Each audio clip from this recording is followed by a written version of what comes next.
Trent'anni che sto a Verona, ancora mi chiamano Darrone.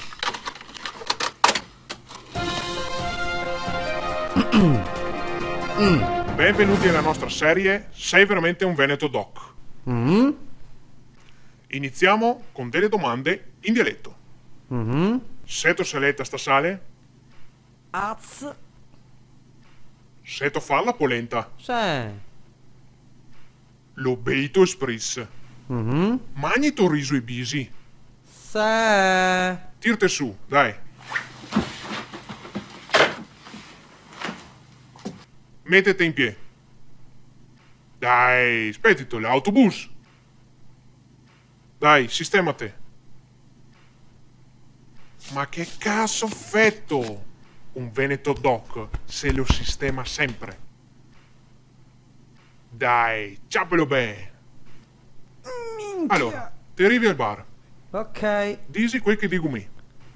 Ehi, buttei. Ehi, Buttei. Com'è là? Com'è là? Ancora gomagnale per Oggi mangio la peppera. fregato. Porca puttana. Mannaggia Marun. E adesso la prova finale. La musica.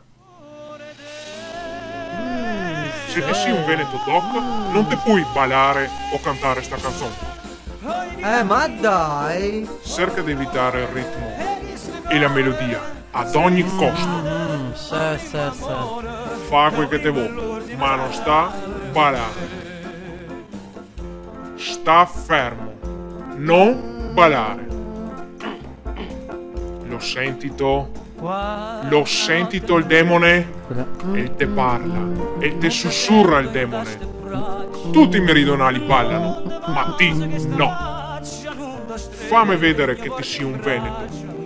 No farti contagiare dai troppi limoncelli. I veneti non ballano questa canzone. I veneti, i bevi, i va a lavorare e se spacca la schiena. Ma non sta ballare.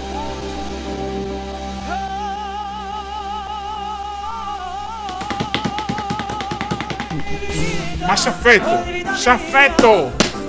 Finisci di detrarre i bracci per aria. Fermate! Sì, Veneto! Fermate!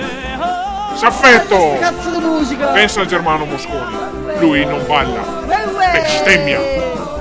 Ci sta. Un primo mo. E allora? Come la na? Meridionale.